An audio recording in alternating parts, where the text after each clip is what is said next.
हमने अपना एक special topic and the new post which I have joined as CMD police housing corporation, उससे मुतलका मैंने बातचीत करने के लिए आपको आमंत्रित किया है। जो हमने कुछ दिनों से इस पे काम चल रहा था, तो उसके बारे में तो हम शुरू करें जी। आइए अपना अमिताभ में चलो आ जाए तो ठीक है, कोई नहीं। अब वी रेडी इसमें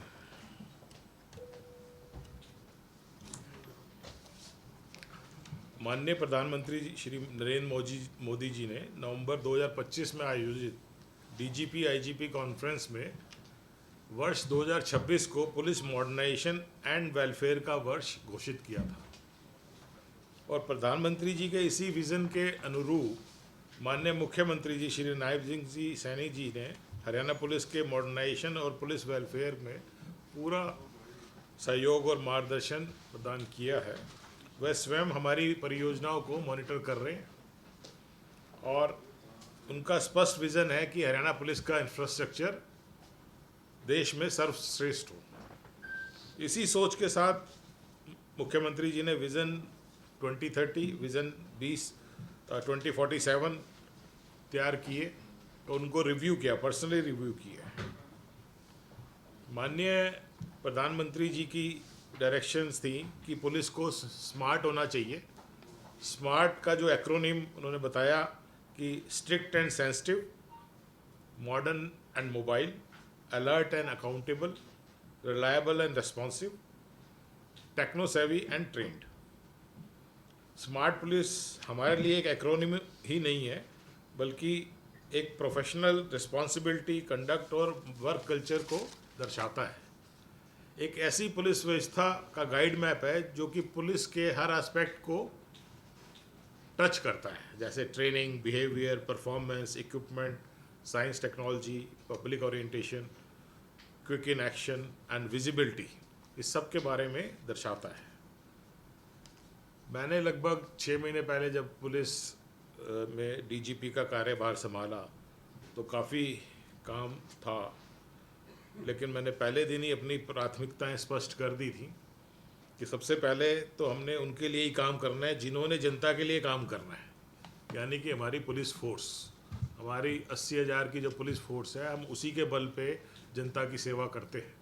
तो सबसे पहले हमने उनके वेलफेयर के लिए काम मैंने शुरू किया और नई योजनाएं हमने शुरू करी, जैसे कि Shagun scheme, hostel scheme, mental health, stress management. और यहाँ पे मैं ये भी सूचना देना चाहूँगा कि पिछले वर्ष 2025 में हरियाणा पुलिस ने अपने पुलिस के वेलफेयर पे, जवानों के वेलफेयर पे करीबन 50.5 करोड़ रुपए हमने खर्च करे और इस साल मई तक 9 करोड़ के करीब हम खर्च कर चुके हैं। इसके साथ साथ हमारी प्राथमिकता थी कि हम जनता की सुरक्षा प्रदान करें जिन्हें हमारी पुलिस ने देना है। Crime control, law and order हमारी सबसे पहली जिम्मेवारी है और इसके लिए हमने बड़े इनिशिएटिव शुरू करे जिनको कई राज्यों ने अपनाया और हमारी पॉलिसी को कॉपी कर रहे हैं, जबकि ये एक ऑनगोइंग प्रोसेस है। इनमें प्रमुख जो हमारे इनिशिएटिव्स थे, हमारा अभेद्य ऐप, डुअल OTP सिस्टम, हमने RGS SF यूनिट क्रिमिनल्स को चेक करने के लिए बनाई, नाइट नाकाबंदी, डायल 112, एंटी नारकोटिक्स के जो हमने स्टेप्स उठाए, complaint redressal monitoring system, CCTNS, E0 FIR अब हमने रिसेंटली शुरू करी है, साइबर क्राइम कंट्रोल, उसके साथ साथ AI सेल की भी हमने स्थापना करी है, social media policing, new criminal law implementation में हरियाणा नंबर 1 पे है, प्रथम स्थान पे है। टूरिस्ट पुलिस स्टेशंस की स्थापना, ATS नहीं लगाना, स्टेट वाइड CCTNS हमने डिप्लॉय करना, legal monitoring system, right to service act में 33 सर्विसेज हम टाइम बाउंड तरीके से प्रदान कर रहे हैं, फॉरेन ट्रैवलर्स की monitoring, training reforms, B1 test, ये कुछ ऐसे हमने स्टेप्स उठाए अपने डिपार्टमेंट के लिए। और भी हमारी योजनाएं प्रोसेस में है, जैसे ATM monitoring, yearly plan for anti narcotics, strengthening of ATS STF, recruitment पे हमारी काफ़ी जोर चल रहा है, क्योंकि हमारी का 30% के करीब वैकेंसी है। तो यहाँ मेरे को ये बड़ा हर्ष भी और सेटिस्फेक्शन भी हो रहा है कि हरियाणा की बेस्ट प्रैक्टिसेस पूरे देश में पहचानी जा रही हैं और उनका कॉपी किया जा रहा है। हमारा उद्देश्य ये योजना शुरू करना ही नहीं है, बल्कि आने वाले समय में पुलिस का विज़न और रोड मैप को तैयार करना है। माननीय मुख्यमंत्री जी ने पुलिस इंफ्रास्ट्रक्चर और मॉडर्नाइजेशन के लिए सैद्धांतिक तौर पे 750 करोड़ अलॉट किए हैं, जिनको हमने 2 साल में इनको हमें खर्च करना है, जिसको इस बजट को हम अपने इंफ्रास्ट्रक्चर बनाने में police station, police lines, offices, residences, community centres इत्यादि के लिए हम इसका निर्माण करेंगे। इसके अलावा MHA ने असम स्कीम के अंतर्गत हमें करीबन 120 करोड़ के करीब हमें सैंक्शन किए, जिनका उपयोग FSL की मॉडर्नाइजेशन में, साइबर इंफ्रास्ट्रक्चर में, कंप्यूटर्स में, VC फैसिलिटीज़ में, टेलीकॉम में जो हमारे इक्विपमेंट्स हैं उसको मॉडर्नाइज करने में हम उसको प्रयोग करेंगे। इसके अलावा निर्भया फंड के थ्रू हमें उम्मीद है 100-200 करोड़ रुपए के करीब हम वुमेन की सेफ्टी के लिए हम जो नए प्रपोजल्स बना रहे हैं उसमें हमें फ़ंड प्राप्त होगा। इन प्रपोजल्स में वर्किंग वुमेन के लिए पोर्टल बनाना, CCTV, पिंक PCRs और महिलाओं से जुड़े समाधान के लिए अन्य इनिशिएटिव विकसित किए जाएंगे। आज मुझे ये बताते हुए अत्यधिक प्रसन्नता हो रही है कि हरियाणा पुलिस में सबसे इतने बड़े स्तर पर, यानी कि करीबन 700-800 करोड़ का जो हमें बजट प्राप्त हुआ है, ये फर्स्ट टाइम इकट्ठा प्राप्त हुआ है। और इसमें हम अपने आने वाले समय के लिए पुलिस इंफ्रास्ट्रक्चर और मॉडर्नाइजेशन में हम इन्वेस्ट करेंगे। लगभग 980 करोड़ जो 750 प्लस जो अभी चल रहे हैं ऑनगोइंग प्रोजेक्ट है, उनको मिला के 237 इंफ्रास्ट्रक्चर प्रोजेक्ट्स में इस्तेमाल किए जाएगा, जो कि हरियाणा पुलिस के लिए एक हिस्टोरिक माइलस्टोन है। इस परियोजनाओं के माध्यम से लगभग हर ज़िले में हम अपना इंफ्रास्ट्रक्चर डेवलप करेंगे। इसमें हमारे पास डिस्ट्रिक्ट वाइज भी कुछ सूचना है कि हम हर डिस्ट्रिक्ट में कैसे अपना ये बजट यूज़ करेंगे। इसमें गुड़गांव में करीबन 113 करोड़ का प्रपोज़ल है, फरीदाबाद में 30 करोड़, झज्जर 27 करोड़, पंचकुला 21 करोड़, ऐसे करके हमने अलग अलग अपनी परियोजनाएं जो प्रपोजल्स हैं वो ओवरऑल पूरे ज़िलों में हमने डिस्ट्रीब्यूट करे हैं, जिनका सम टोटल करीबन 970 करोड़ के करीब आता है। इसमें जो ऑनगोइंग प्रोजेक्ट्स भी इंक्लूडेड हैं और जो आने वाले समय में अभी जिनकी एडमिनिस्ट्रेटिव अप्रूवल आ गई है बट फाइनेंशियल अप्रूवल नहीं है, वो भी इंक्लूडेड है। इसके साथ हम ईयरली भी मैं आपको ये आंकड़े प्रदान कर सकता हूँ कि 24-25 में करीबन हमने 194 करोड़ के प्रोजेक्ट्स स्टार्ट किए और 26-27 में 95 करोड़ बजट मिला है, और जो सप्लीमेंट्री में हमें बढ़ के 330 करोड़ के करीब हो जाएगा, और अगले साल हमें करीबन 350 करोड़ और मिलेंगे।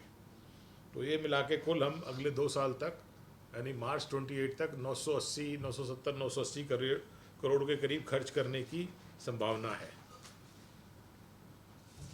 ये केवल बजट एलोकेशन ही नहीं, ये पुलिस मॉडर्नाइजेशन के लिए एक बहुत बड़ा कैंपेन है।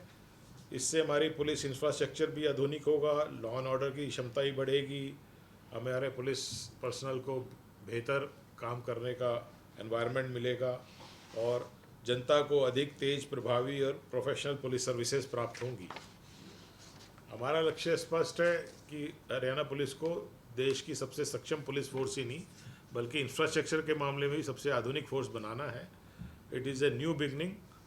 और माननीय मुख्यमंत्री जी ने बजट सेशन में भी हरियाणा पुलिस के लिए ऐतिहासिक घोषणाएं की थी, जिसमें 5000 पुलिसकर्मियों की भर्ती, अग्निवीर का डिफरेंट पुलिस रैंक पे अवसर प्रदान करना, ATS की स्थापना, ऑन रैंक एंड पे की स्कीम लागू करना, नूह में 107 एकड़ में IRB स्थापित करना, ERSS को और इफेक्टिव करने के लिए 150 गाड़ियाँ और प्रदान करना, महिलाओं के लिए 7 police station, cyber police station, रात्रि में कार्यरत महिलाओं के लिए women transport portal, police welfare fund के लिए 16 करोड़ की मैचिंग ग्रांट इत्यादि, ये कई सारे उन्होंने घोषणाएं की थी जिस पे कार्य चल रहा है और कुछ पे हो भी गया है। तो हमारा लक्ष्य केवल रिक्तियाँ ही भरना नहीं है, हमें यंग ट्रेन प्रोफेशनल और टेक्नोलॉजी रेडी पुलिस तैयार करनी है। और अंत में मैं यही कहना चाहूँगा कि our goal is not to achieve targets but to build a smart technologically driven citizen centric Haryana police. और माननीय प्रधानमंत्री जी के विकसित भारत 2047 के विज़न तथा माननीय मुख्यमंत्री जी की लीडरशिप में हम सभी को एक ये सारी विज़न मिल के कार्य करना है। I am confident with the dedication and team work of all officers, Haryana police will emerge as one of the best police forces in the country. Thank you. Double जिम्मेदारी होगी सर आपके। जी जी डबल है वैसे, but ये part ही है हमारा police का ही। हाँ थोड़ा कार्य बढ़ जाएगा बट नो डाउट। वैसे भी जो पुलिस हाउसिंग कॉरपोरेशन है, हमारे एडीजी मॉडर्नाइजेशन वेलफेयर है, तो मॉडर्नाइजेशन की जो ब्रांच है उनके थ्रू ही डील होता है। बजट जो है पुलिस में आता है, फिर जो हमारे जो प्रायोरिटीज़ हैं, जो हमारी हमने उसे रैंकिंग करनी है अपने प्रोजेक्ट्स की, वो यहाँ से डिसाइड होके फिर वो एचपीएससी को एग्जीक्यूट करने के लिए दिया जाता है। हमारे चीफ इंजीनियर हैं श्री वर्मा जी, जो कि सारे प्रोजेक्ट्स को हैंडल करते हैं। तो कल ही मैंने वहाँ पे मीटिंग करी एचपीएससी में और उसमें समझा कि उनकी क्या क्या उनको ज़रूरतें हैं और क्या क्या हम अपने स्तर पे उसको और एफिशिएंट बनाने के लिए और हमारे जो प्रोजेक्ट्स हैं वो टाइमली कंप्लीट हो और नए से नए हम काम कर सकें, इसके लिए हमने थोड़ा ब्रेनस्टॉर्मिंग करी है, विचार विमर्श किया है। और आने वाले टाइम में हम कोशिश करेंगे कि जो एचपीएससी के माध्यम से जो हमारा इंफ्रास्ट्रक्चर है उसका एक इम्पैक्ट पुलिस विभाग पे नज़र आए। पुलिस विभाग में जो एक मॉडर्न आउटलुक होनी चाहिए वो एक इमेज सामने उभरे, और उसके लिए हमने कुछ प्लान्स बनाए हैं जो कि आने वाले टाइम में हम उसको आपको रिवील करेंगे। एआई को लेकर भी कुछ सर कर रहे हैं? हाँ, एआई में हमने सेल बनाया है, स्पेशली अपने साइबर क्राइम विंग में। AI is the in thing और हर जगह ही इस पर काफ़ी वो हो रही है। एमएचए भी इसमें काफ़ी सजग है और ये भी एक बड़ा चैलेंज भी है, और दोनों ही है, डबल एज सोर्ड है। इससे फ़ायदा भी है हम लोगों को और हमारे खिलाफ भी कानून को ब्रेक करने में भी एआई यूज़ हो रहा है, तो उसके लिए भी हमें अपनी कैपेसिटी बिल्डिंग करनी है। तो ऑलरेडी ये सब हमने देखते हुए हमने एक एआई सेल बना के उसमें हमने ये सारा चीज़ों पे डेटा इकट्ठा करना, क्या क्या चीज़ हो सकती है, क्या क्या एआई के इफ़ेक्ट हो सकते हैं, उस पर हमने अपना कार्य शुरू कर दिया है। साइबर क्राइम में से कितनी कमी है सर? साइबर फ्रॉड के लिए एक आपने ई-एफआईआर कुछ नया लॉन्च किया। हाँ जी, थोड़ा एक्सप्लेन कीजिए। हाँ जी, मैंने उसके लिए एक रील भी बनाई थी। अभी जो होता था 1930 पे कोई भी साइबर क्राइम होता है उस पर सूचना दी जाती थी, तो वो सूचना देने के बाद हम उसको थाने में भेजते थे। थाने वाले उसको रिड्यूस करते थे राइटिंग में, एज़ पर लॉ जब तक उस पर साइन नहीं होंगे हम उसको एफआईआर में नहीं कन्वर्ट कर सकते, और जब एफआईआर में कन्वर्ट करेंगे उसके बाद उसकी इन्वेस्टिगेशन शुरू होगी। तो इस प्रोसेस में 2 दिन लग जाते थे। तो इन द मीन टाइम जिसका फ्रॉड हुआ उसने पैसे निकाल के वो चंपत हो जाता। तो हमने इसको स्टडी किया, एमएचए ने भी स्टडी किया। तो हमने कहा हम सबसे पहले दर्ज कर देंगे, हो सकता है कुछ कोई झूठी करा ले, कुछ करा ले, वो बात की बात है। हमारे पास जैसे ही सूचना मिलेगी हम एफआईआर दर्ज करके इन्वेस्टिगेशन शुरू करके पैसे ब्लॉक कर देंगे। तो this is the concept behind zero FIR. Zero FIR इसलिए कि कोई हैदराबाद से भी कराना चाहे वो भी करा सकता है, बाहर के प्रदेश से, वहाँ से हम एफआईआर करके जिसकी जुरिडिक्शन है उसको भेज देंगे। कुछ हुई है सर अभी? हाँ हाँ बिल्कुल। तो इसमें पैसा रिकवरी भी आप लोग देंगे? हाँ बिल्कुल, पैसा तो रिकवरी उसी के लिए ये सारा ये कार्रवाई की गई है कि फ़ौरन हम जो फंड्स ट्रांसफ़र हुए हैं उसको हम ब्लॉक कर पाएँ। सर आपको अभी तो हमने परसों ही शुरू करी है। आज ही सुबह मेरे पास डेटा आया था, 28 E0 FIR उन्होंने दर्ज कराई है इमीडिएटली। तो सर आपको लगता नहीं कि डेटा बढ़ेगा सर FIR? बिल्कुल बढ़ेगा, बिल्कुल बढ़ेगा।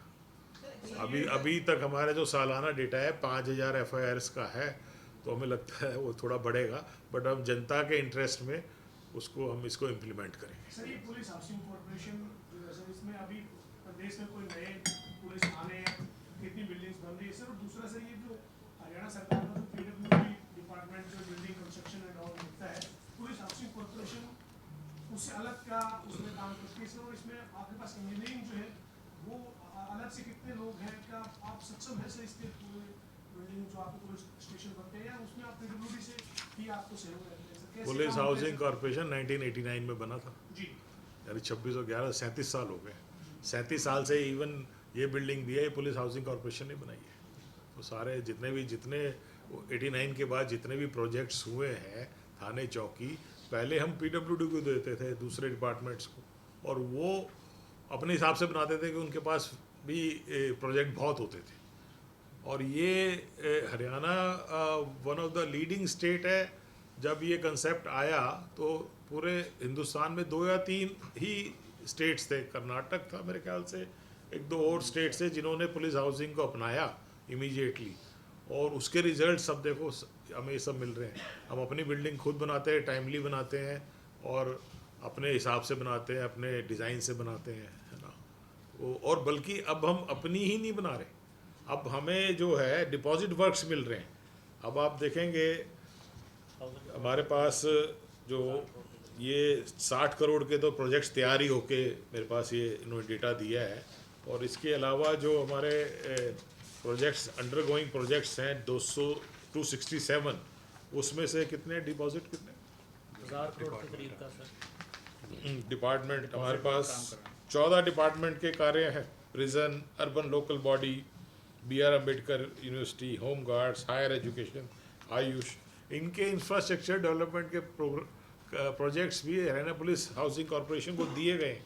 वो इसीलिए दिए गए हैं कि भाई हम इसको कार्य में सक्षम ही नहीं है, हम बाकी एजेंसी से शायद बेटर भी कर रहे हैं। तो ये सर ATS का गठन करने का जो फैसला किया है सरकार ने, मुख्यमंत्री जी ने जो बजट में घोषणा की थी कि ATS का गठन होगा, तो ATS की वर्किंग को लेकर ATS के जो नए थाने बनने हैं वो नए थाने बनेंगे, जो पहले से वर्किंग पुलिस स्टेशन है उन्हीं में से किसी भी पंचकुला में, गुरुग्राम में? ATS का जो गठन है वो एक MHA की गाइडलाइंस के तहत ही हुआ है। उनका एक ब्रॉडली स्ट्रक्चर है कि इनका मैंडेट क्या होगा, है ना, और कैसे उसमें होंगे। उसका मेन एम है टेरर रिलेटेड केसेस है, उसके लिए एक स्पेशलाइज एजेंसी बनाई जाए, एंटी टेरर स्क्वाड, जो कि उस टाइप के जैसे NIA बनाई गई, आप उसका पैरेलल समझ सकते हैं।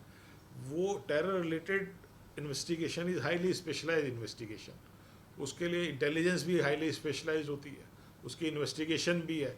उसके बाद जो फाइनेंशियल इन्वेस्टिगेशन है उसमें कई कंट्रीज़ इन्वॉल्व हो जाती हैं, तो उसके लिए अलग अलग हम वर्टिकल्स हमें बनाने पड़ेंगे, उसमें बना रहे हैं।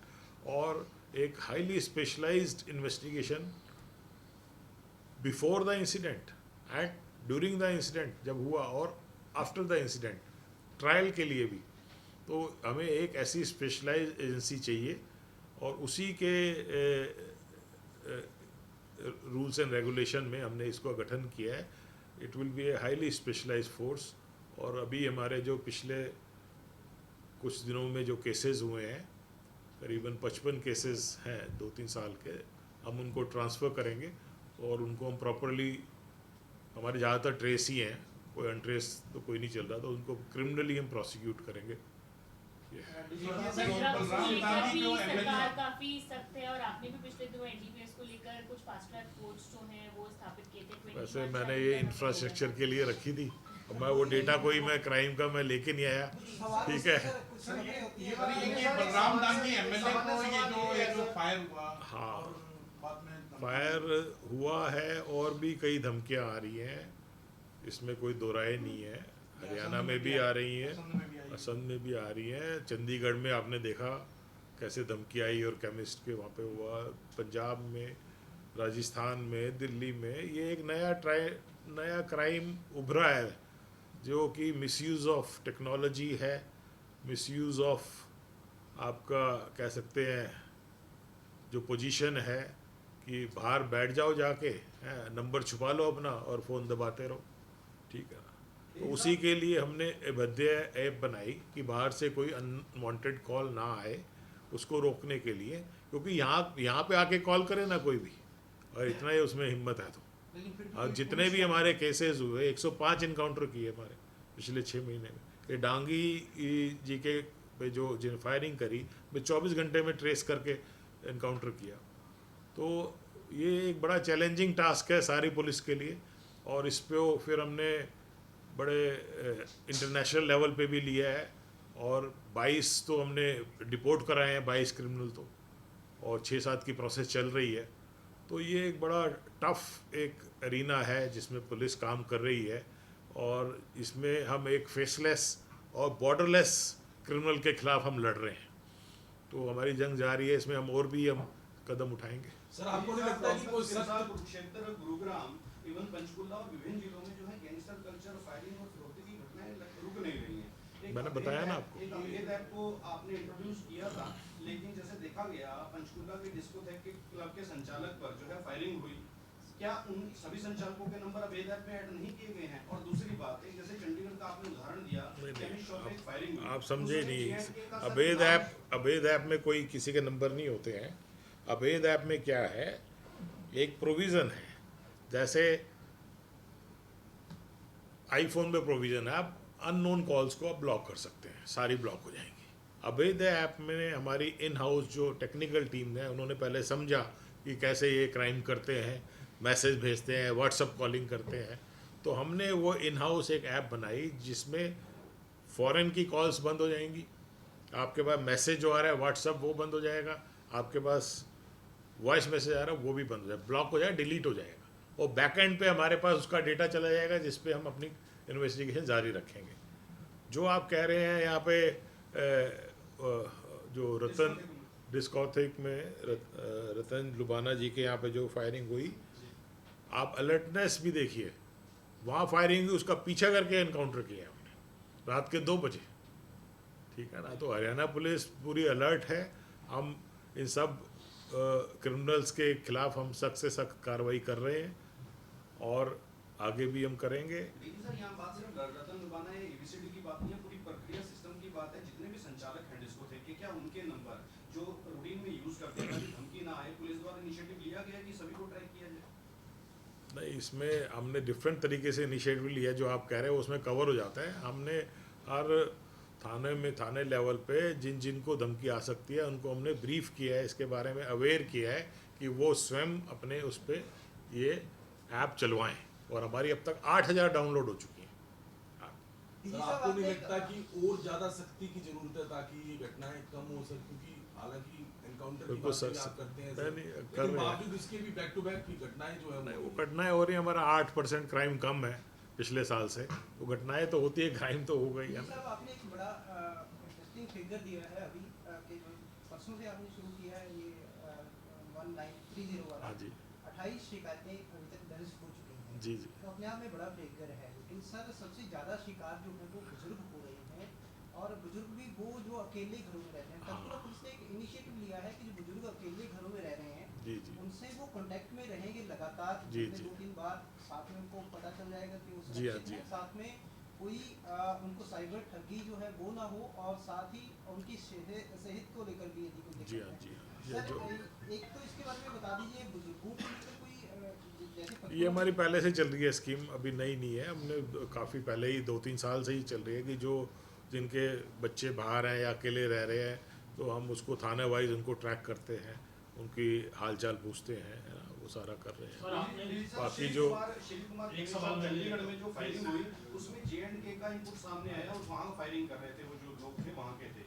तो क्या हरियाणा पुलिस ने JNK पुलिस से कोई ऐसी जो है इंफॉर्मेशन शेयर की है कि वहाँ के क्रिमिनल्स का रिकॉर्ड भी आपके पास आए? क्योंकि नहीं, वो हम करते रहते हैं, वो हमारा सिस्टम है इंटर स्टेट कोऑर्डिनेशन का। एक मैं क्वेश्चन ले लूँ आपसे, क्योंकि रिपीट हो रही है क्वेश्चन बार-बार। जी जी। अभी आपने पुलिस इंफ्रास्ट्रक्चर की बात की कि betterment of the police infrastructure. If we see pan Haryana, lot of police posts are in inhuman condition, जहाँ पे कांस्टेबल खड़ा नहीं हो सकता, बारिश में, धूप में, बहुत सारी ऐसी कंडीशंस मैंने ग्राउंड पे देखी हैं। कुछ जगह मैंने विजिट भी किया था और एक स्टोरी भी हमने की थी, तो उसमें कोई फोकस है आपका? बिल्कुल, ये जो हमारा अगले 2 साल में 1200-1300 करोड़ रुपए हम जो खर्चेंगे, उसका मेजर चंक हमने इंफ्रास्ट्रक्चर, बिल्डिंग्स, थाने, चौकी, पुलिस लाइंस, इवन रिपेयर, जो हमारे बिल्डिंग्स हैं उनमें रिपेयर के लिए नहीं फंड्स था, तो हम रिपेयर भी करेंगे। तो ये सारा हमारे उसमें है। हमारा परम लक्ष्य यही है कि जो हमारा सिपाही है उसको बेस्ट वर्किंग कंडीशन मिले। अभी पीछे जब फतेहाबाद में हमारे नाके पे एक मुलाजिम की डेथ हो गई, इतनी ज़्यादा गर्मी थी, जबकि हमने उनको रहने का भी वो बना रखा है, उसको थोड़े मेडिकल इश्यूज थे, तो फिर हमने अपनी पॉलिसी चेंज करी। हम अब कोई भी 45 साल से ऊपर के मुलाजिम को नाके पे नहीं लगाएंगे इतनी सीवियर कंडीशन में। तो ये सारी हमारी जो फैसिलिटीज़ की जो बात है, ये हमारी नोटिस में है और इस पे कार्य हम कर रहे हैं। तो ये आइडेंटिफाई करेंगे सर जितनी भी ऐसी प्रॉन पोस्ट है जहाँ पे हाँ, नहीं, आइडेंटिफाइड है, हमारे आइडेंटिफाइड है। और उसी का अगर आप डेटा चाहेंगे, आपके पास है, पुलिस चौकी में हमारे पास डेटा है, हम आपको बता सकते हैं कि कितनी वर्स्ट कंडीशन में फिर वो एफिशिएंसी से काम नहीं करता। बिल्कुल कई पोस्ट ठीक है। खाली होती है इसलिए कि मेरे उसी चैलेंज के लिए हमने ये इतना बजट सरकार ने और मुख्यमंत्री जी ने हमें अलॉट किया है।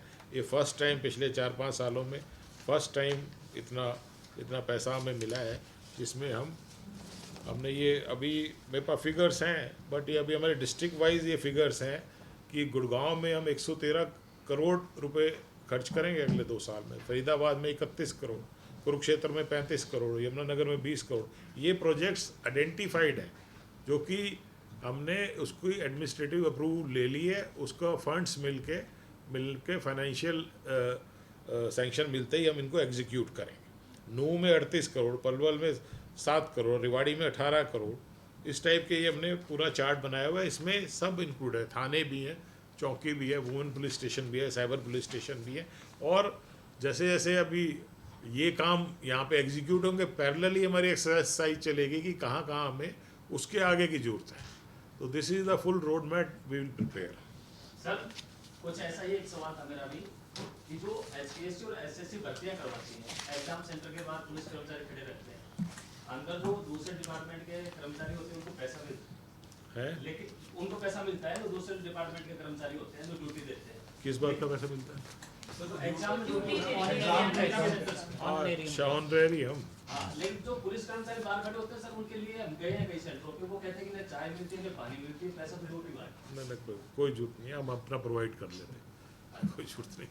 ठीक है। सर ये जो फरीदाबाद अल्फा यूनिवर्सिटी का जो मामला है, जो ये जानकारी मिल रही है जी वहाँ पर बम तैयार किया गया जो दिल्ली में ब्लास्ट हुआ, तो क्या पुलिस का इंटेलिजेंस, आपका हरियाणा पुलिस का इंटेलिजेंस के पास इनपुट्स कोई थे सर कि अल्फा यूनिवर्सिटी में किस तरीके की गतिविधियाँ हो रही है? ये थोड़ा मेरे से पहले का सवाल है, बट जहाँ तक मुझे ध्यान पड़ता है, हमारे पास जैसे इनपुट आए थे हमने फ़ौरन उस पर एक्शन लिया था, इवन ब्लास्ट होने से ही पहले ले लिया था एक्शन। ठीक है ना? तो ये सारी कार्रवाई चल रही थी, और अभी भी जो और उसके बाद तो एनआईए ने टेक ओवर कर लिया। यही मैं बता रहा था ना, एटीएस का जो काम है वो ये this is highly specialised work. अब एक डॉक्टर पे सबसे कम शक जाएगा, जिसने वाइट कोट पहना हुआ है वो आपकी हेल्प कर रहा है, कोई सोच भी नहीं सकता कि वो आपका मर्डर की प्लानिंग कर रहा है। ठीक है ना? कब तक स्थापित हो जाएंगे सर ये एटीएस के थाने सर, कब तक स्थापित हो जाएंगे? जल्दी हो जाएंगे, हमें सैंक्शन आ गया वेरी सून। अल्फा से जुड़ा सवाल था कि जिन चीज़ों से बम बनाया गया था या कई बार देखा गया है आराम से बाजार में मिल जाती हैं, फसलों वाले खाद का इस्तेमाल किया गया है और दूसरी चीज़ें बाजार में मिल जाती हैं, तो किसी के लिए भी इस तरह का काम करना जो उस प्रवृत्ति का है उसके लिए आसान हो जाता है। तो पुलिस का कोई ऐसा इनिशिएटिव है कि जो इस तरह का सामान खरीदे उस पर नज़र रखी जाए, या कोई ऐसा दुकानदारों को बोला गया? वेल, जो लो आईडीज़ हैं, लो इंटेंसिटी आईडीज़ हैं, ठीक है ना, वो तो आम चीज़ों से बन जाती है, तो उसका तो ऐसा कोई प्रैक्टिकल सोल्यूशन हमें दिख नहीं रहा है। बट हम अपनी इंटेलिजेंस पे जो हमारे जो प्रोसीजर्स हैं उस पर हम ऑपरेट करते हैं, और वो बहुत सारी चीज़ें शेयर भी नहीं की जा सकती यहाँ पे।